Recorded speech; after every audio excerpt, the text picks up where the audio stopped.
সম্মানিত হাজরিন, আজকে আমরা পবিত্র কোরআনুল কারীমে সর্বকনিষ্ঠ একটি সূরা সূরাতুল আসর এর তাফসীর শুনব।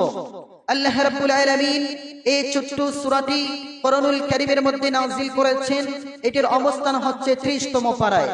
সূরাটির নাম্বার হচ্ছে 103 নম্বর সূরা এবং সূরাটি পবিত্র মক্কাতুল মুকাররমায় নাযিল হয়েছে, এজন্য সূরাটি হচ্ছে মক্কি। এর মধ্যে আয়াত সংখ্যা হয়েছে 3টি, রুকু হচ্ছে 1টি।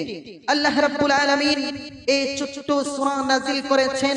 এর তাৎপর্য, এর ব্যাখ্যা বিশ্লেষণ এতই যে বেশি, মুফাসসিরিনে কেরাম বলেন এই ছোট্ট সূরা সূরাতুল আসরের ব্যাখ্যা বিশ্লেষণ করতে গেলে বিশাল বড় একটি গ্রন্থ তৈরি হয়ে যাবে। সুবহানাল্লাহ। ছোট্ট এই সূরাটি একটা ঝিনুকের মতো সূরা। এর মধ্যে আল্লাহ রাব্বুল আলামিন যেন সাগর মহাসাগর ঢুকিয়ে রেখেছেন। এর ব্যাখ্যা বিশ্লেষণ এতই তাৎপর্যপূর্ণ। এই সূরার মধ্যে আল্লাহ রাব্বুল আলামিন মানুষের কল্যাণ, মানুষের লাভ, মানুষের লস, মানুষের ক্ষতি, মানুষের যে দুর্দশা, এই সম্পর্কে আলোচনা করেছেন। ইমাম শাফি রাহমাতুল্লাহি আলাইহি বলেন, যদি কোনো ব্যক্তি সূরাতুল আসরের প্রতি আমল করে, এই সূরা বুঝে শুনে যদি তার জীবন পরিচালনা করতে পারে, তাহলে ওই ব্যক্তির হেদায়েতের জন্য সূরাতুল আস যথেষ্ট হয়ে যায়। সুবহানাল্লাহ। এই সূরার মধ্যে এত গুরুত্বপূর্ণ বয়ান আল্লাহ রাব্বুল আলামিন করেছেন। এই সূরার মধ্যে আল্লাহ রাব্বুল আলামিন শপথ করেছেন সর্বপ্রথম ওয়াল আসর বলে। এইভাবে কুরআনুল কারীমের বিভিন্ন জায়গায় আল্লাহ রাব্বুল আলামিন বিভিন্ন বস্তুর বিভিন্ন জায়গার শপথ করে থাকেন। যেমন সূরা 3 এর মধ্যে আল্লাহ রাব্বুল আলামিন বলেন, ওয়াত-তিনি ওয়াজ-যাইতুনি ওয়া তুরি সিনিন ওয়া হাযাল বালাদিল আমিন। এই সূরা 3 এর মধ্যে আল্লাহ রাব্বুল আলামিন তিন এবং জৈতুনের শপথ করেছেন, কসম করেছেন, এবং সিনাই উপত্যকার কসম করেছেন। একইভাবে আল্লাহ রাব্বুল আলামিন সূরা তুর এর মধ্যে বলেন, ওয়াত-তুরি ওয়া কিতাবিম মাসতুরি ফি রাক্কিম মানশুর। এই সূরার মধ্যে, সূরা তুরের মধ্যে তুর পাহাড়ের শপথ করেছেন। একইভাবে সূরাতুদ দুহার মধ্যে আল্লাহ রাব্বুল আলামিন বলেন, والضحى والليل إذا سجى ما ودعك ربك وما قلى। এই সূরা দুহার মধ্যে আল্লাহ রাব্বুল আলামিন এই সকালের যে প্রভাত হয় সেই প্রভাতের কসম করেছেন, শপথ করেছেন। এইভাবে আল্লাহ রাব্বুল আলামিন কুরআনুল কারীমের বিভিন্ন জায়গায় বিভিন্ন বস্তু বিভিন্ন জায়গা নিয়ে শপথ করে থাকেন।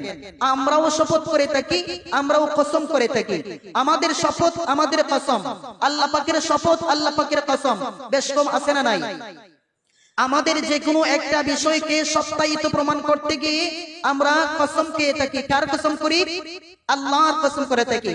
আল্লাহ ব্যতীত অন্য কিছুর কসম খাওয়া যাবে না। আমরা কসম করে থাকি কার? আল্লাহর কসম দিয়ে বলে থাকি, ওয়াল্লাহি, আল্লাহর কসম। শপথ করতে হবে সবচাইতে মহান যিনি, সবার চেয়ে বড় যিনি, তিনার নামে শপথ করতে হবে। এই জন্য আমরা আল্লাহ পাকের শপথ করে থাকি। আলহামদুলিল্লাহ। কিন্তু আল্লাহ রাব্বুল আলামিন যে শপথ করবেন, তিনি কিসের শপথ করবেন? তিনি তো সকলের ঊর্ধ্বে, সকলের চাইতে বড়। তিনি কার কসম করবেন? আল্লাহ কিভাবে শপথ করেন? যে বিষয় নিয়ে আলোচনা করেন ওই বিষয়ের সাথে সম্পৃক্ত বিষয় বস্তু দিয়ে আল্লাহ রাব্বুল আলামিন শপথ করেন। সুবহানাল্লাহ। একইভাবে আল্লাহ রাব্বুল আলামিন সূরাতুল আসরের মধ্যে আল্লাহ রাব্বুল আলামিন শপথ করেছেন ওয়াল আসর, সময়ের শপথ করেছেন। কিসের শপথ করেছেন? সময়ের, কালে, ইতিহাসের। সময়ের শপথ কেন করেছেন? সময়ের অনেক গুরুত্ব আছে। সময়ের গুরুত্ব আছে না নাই? আপনি আমার জীবনের সবথেকে বড় সম্পদ কি? সময়। আপনি যদি সময় না পান, আপনার যদি হায়াত ফুরিয়ে যায়, তাহলে তো আপনার কোনো কিছুই করা হবে না। না করা হবে বন্দেগী, না করা হবে আপনার জিন্দেগি। সুতরাং সময়ের গুরুত্ব অপরিসীম। আল্লাহ রাব্বুল আলামিন সময়ের শপথ কেন করলেন? সময়ের সাথে প্রত্যেকটা বিষয় সম্পৃক্ত। অতীতে কোন ব্যক্তি কি করেছে, কোন জালিম কি করেছে, কোন মুমিন কি করেছে, ইতিহাসের মধ্যে লিপিবদ্ধ আছে। ইতিহাস হচ্ছে অতীত বর্তমানের সাক্ষ্য স্বরূপ। ইতিহাসের ঘাটাঘাটি করলে সেখানে অতীতকালের সবকিছু পাওয়া যায়। সুতরাং অতীতকাল, বর্তমানকাল, ভবিষ্যৎকাল, এই তিনটা কালের গুরুত্ব আছে না নাই? থাকলেও আপনার বর্তমান কাল কোনো কালই হতে পারে না। কেননা আপনি এই মুহূর্তে যা করছেন একটু পরে সেটা অতীত হয়ে যাবে। ভবিষ্যৎ এসে বর্তমানকে ঢাকা দিয়ে যায়। ভবিষ্যতে যেটা সামনে আগমন করবে ওইটা আপনার বর্তমান হয়, বর্তমান হওয়ার পরপরই সেটা অতীত হয়ে যায়। সুতরাং অতীত এবং ভবিষ্যতের গুরুত্ব খুবই বেশি। আপনি আমার কাছে এখন যা আছে, সামনে যে সবকিছু থাকবে, আপনি আমি বর্তমানে বেঁচে আছি, ভবিষ্যতে যে বেঁচে থাকবো সেটার কোনো গ্যারান্টি নাই। সুতরাং বর্তমান কালের তেমন একটা দাম নাই। তিনটা কাল রয়েছে। একটা হচ্ছে অতীতকাল, যেটাকে ইংরেজিতে বলে পাস্ট টেন্স। আরেকটা হচ্ছে বর্তমান কাল, যেটাকে ইংরেজিতে বলে প্রেজেন্ট টেন্স। আরেকটি কাল রয়েছে ভবিষ্যৎকাল, যেটাকে ইংরেজিতে বলে ফিউচার টেন্স। একইভাবে আরবিতে মাদি, মুস্তাকবিল, হাল, তিনটা কাল রয়েছে। এই তিন কালের গুরুত্ব আমাদের জীবনে অনেক বেশি। কারণ আল্লাহ রাব্বুল আলামিন মানুষকে যে সময় দান করেছেন, ওই সময় নিয়ে মানুষ যা করে, নেক আমল করে, বদ আমল করে, সময়ের মধ্যে অবস্থান করে সবকিছু করতে হয়। আমরা আমাদের বিগত জীবন যেটা ফেলে আসছি, ওইটা হচ্ছে আমাদের স্বপ্ন ছিল। আর সামনের যে জীবনটা আমাদের আসতেছে বা যতদিন আমরা বাঁচবো, সামনের জিন্দেগিটা আমাদের থাকবে আকাঙ্ক্ষা। এই স্বপ্ন এবং আকাঙ্ক্ষার মধ্যখানেই আমাদের জীবন শেষ হয়ে যাচ্ছে। আপনি দেখেন, আমরা দুনিয়ার জমিনে বেঁচে থাকার জন্য কত কিছু করছি, বাড়ি, গাড়ি, জমি, জামা, কিন্তু প্রতি মুহূর্তে গড়ি আমাদেরকে সিগন্যাল দেয়। এলারামওয়ালা গড়ি আছে না, এলারামওয়ালা গড়ি, আপনি আপনার গড়িতে যখন একটা হয়, একটা যখন বাজে, তখন একটা কি করে আওয়াজ করে, টুনটুন করে একটা আওয়াজ করে না, সে আওয়াজ দিয়ে আপনাকে সে রেড সিগন্যাল দিয়ে যাচ্ছে, বলতেছে হে দুনিয়ার মানুষ, সবাই বলে তোমার হায়াত বেড়েছে, তোমার বয়স বেড়েছে। না, তোমার বয়স বাড়ে নাই, মানুষের বয়স বাড়ে না, মানুষের বয়স কমতে আছে। যেমন মনে করেন একজন মানুষের জিন্দেগির বয়স হচ্ছে 60 বছর। এক বছর পরে তার 60 বছর জিন্দেগি থেকে একটি বছর মাইনাস হয়ে গেল। সুতরাং মানুষের বয়স বাড়ে না, কমে? কমে। 60 বছর থেকে একটি বছর চলে গেল, তার বয়স কমে গেল। গড়ি আপনাকে সিগন্যাল দিচ্ছে বারবার, তুমি দুনিয়ার জিন্দেগিতে পড়ে আছো, তোমাকে আমি রেড সিগন্যাল দিচ্ছি যে এই যে আমি গড়ি 12টার কাঁটা থেকে একটাতে আসলাম, একটাতে আসার পরে তোমাকে আমি টুন টুন করলাম, মানে তোমার জিন্দেগি থেকে একটি ঘন্টা আমি কেটে দিলাম। গড়ি যখন আবার 2টা বাজে, তখন 2টা টুন টুন টুন আওয়াজ করে। গড়ি আপনাকে ডাক দিয়ে কয়, হে আল্লাহর বান্দা, তোমার জিন্দেগি থেকে আমি 2টা ঘন্টা কেটে দিলাম। সুতরাং আমাদেরকে সতর্ক হতে হবে। Time and tide waits for none, সময় এবং স্রোত কাহারও জন্য অপেক্ষা করে না। একদিন আপনাকে আফসোস করতে হবে, পস্তাতে হবে এই সময়ের জন্য। ইমাম রাজি রাহমাতুল্লাহি আলাইহি একজন বুজুর্গ ব্যক্তির কথা আলোচনা করতে গিয়ে, ইমাম রাজি রাহমাতুল্লাহি আলাইহি কিন্তু একজন মুফাসসির ছিলেন, একজন আল্লাহর ওলি ছিলেন। একজন বুজুর্গ ব্যক্তির কথা আলোচনা করতে গিয়ে উনি বলতেছেন যে উনি সূরাতুল আসরের তাফসীর বুঝে না। সূরাতুল আসরের তাফসীর ওনার মাথায় ঢোকে না। তো উনি অনেক সাধনা করতেছে যে আল্লাহ রাব্বুল আলামিন এই সূরার মধ্যে সময়ের কসম কেন করলেন। ওই বুজুর্গ ব্যক্তি গেলেন বাজারে। বাজারে যাওয়ার পরে হঠাৎ করে উনি শুনতে পাইলেন এক ব্যক্তি বলতেছে যে গলে যাওয়া পুঁজিওয়ালা ব্যক্তির প্রতি রহম করো। উনি দৌড়াইয়া গেলেন, গিয়ে বলতেছেন, ভাই তুমি কি বলছো? বলে, ভাই আমি বলছি গলে যাওয়া পুঁজিওয়ালা ব্যক্তির প্রতি রহম করতে। বলে, আচ্ছা কেন? বলে, ভাই দেখেন না, আমি কি নিয়ে আসছি বাজারে? বরফ নিয়ে আসছি। বাজারে কি নিয়ে আসছি? বরফ নিয়ে আসছি। আমার এই বরফ যত সময় যাচ্ছে গলে গলে যাইতেছে, গলে গলে কি হইতেছে? পানি হয়ে যাচ্ছে। সুতরাং আমার বরফ গলে পানি হওয়ার পূর্বেই আমার বরফটা কেউ যেন কিনে নেয়, আমার যেন পুঁজিটা ঠিক থাকে। তখন ওই বুজুর্গ ব্যক্তি আল্লাহু আকবার বলে চিৎকার দিলেন। উনি বললেন, হ্যাঁ, এবার আমি সূরাতুল আসরের তাফসীর বুঝেছি। ওই যে বরফওয়ালা বলতেছে, আইসওয়ালা বলতেছে গলে যাওয়া পুঁজিওয়ালা ব্যক্তির প্রতি রহম করো, তার মানে তার বরফ গলে যাচ্ছে, গলে যাওয়ার পূর্বেই যেন কেউ ক্রয় করে নেয়। আরে এটা তো আমার জিন্দেগির কথা বলতেছে। আমার জীবন থেকে আমার জীবনটাও তো একটা গলে যাওয়া বরফের মতো, যত সময় যাচ্ছে বরফের মতো আমার জীবনের হায়াতটা গলে গলে পুড়িয়ে যাচ্ছে, ঠিক না? উনি বললেন যে হ্যাঁ, এবার আমি সূরাতুল আসরের তাফসীর বুঝতে পারলাম। সম্মানিত হাজিরিন, আল্লাহ রাব্বুল আলামিন সময়ের কসম কেন করলেন? আল্লাহ রাব্বুল আলামিন বলেন কিয়ামতের দিন, হাসরের ময়দান কায়েম হওয়ার পরে কিয়ামতের দিনটা হবে, হাসরের দিনটা হবে এই দুনিয়ার 50,000 বছরের মতো লম্বা। সুবহানাল্লাহ। মুফাসসিরিন কিরাম, মুহাদ্দিসিন কিরাম এটার ব্যাখ্যা করতে গিয়ে বলেন দুনিয়ার জমিনে যে ব্যক্তি 60 বছর বাঁচলো, কয় বছর? 60 বছর যে ব্যক্তি বাঁচলো, সে যেন আখিরাতের তুলনায় মাত্র 2 মিনিট সময় দুনিয়াতে বাঁচলো। চিন্তা করছেন এই 2 মিনিট সময় নিয়ে আমাদের কত বড়াই, আমাদের কত অহংকার, আমাদের কত আশা আকাঙ্ক্ষা, কত জুলুম নির্যাতন, কত নিপীড়ন, কত ঠকাঠকি, কত বাটপারি, কত সিদারি, কত হিংসা বিদ্বেষ, কত কিছু। আখিরাতের তুলনায় আমাদের জিন্দেগি, যে ব্যক্তি 60 বছর বাঁচবে, দুনিয়ার জিন্দেগিটা 60 বছর বাঁচার মানে হলো আখিরাতের তুলনায় মাত্র 2 মিনিট সে বাঁচলো। সুতরাং আমাদেরকে সতর্ক হতে হবে, প্রতিটি মুহূর্তে আমাদের হায়াত কমে যাচ্ছে। সম্মানিত হাজিরিন, আল্লাহ রাব্বুল আলামিন যে সকল ব্যক্তিদেরকে জান্নাতের মধ্যে দিবেন, জান্নাতি ব্যক্তিদের কোনো আফসোস থাকবে না। জান্নাতের মধ্যে আল্লাহ পাক রব্বুল আলামিনের হাজার হাজার নিয়ামত পায়া মানুষের কোনো আফসোস থাকবে না। তবে একটা আফসোস থাকবে। কি থাকবে? একটা আফসোস থাকবে। কি আফসোস? আহারে, আমি কিছু ইবাদত বন্দেগী করার কারণে, আল্লাহ রাব্বুল আলামিনের হুকুম আহকাম মানার কারণে আমাকে আল্লাহ রাব্বুল আলামিন জান্নাতে দিয়েছেন। যদি ওই সময়টা আমি এখানে বসে গল্প করেছিলাম, ওই সময়টা আমি খেলাধুলায় কাটাইছিলাম, যদি ওই সময়টা গল্প গুজর না করে, খেলাধুলায় না করে আমি যদি ওই সময়টা আল্লাহর জিকির করতাম, সুবহানাল্লাহ, আলহামদুলিল্লাহ, আল্লাহু আকবার জিকির করতাম, অথবা 2 রাকাত নফল নামাজ পড়তাম, তাহলে হয়তো এই জান্নাতের মধ্যে আমার মাকামটা আল্লাহ রাব্বুল আলামিন আরো বাড়ায় দিতেন। সুবহানাল্লাহ। জান্নাতি ব্যক্তিদের একটা দুঃখ এটাই, আর কোনো দুঃখ থাকবে না। সম্মানিত হাজিরিন, সূরাতুল আসরটা হলো একটি পরীক্ষার কেন্দ্র, একটি পরীক্ষার কেন্দ্র। দুনিয়াটা আমাদের জন্য কি? পরীক্ষার কেন্দ্র।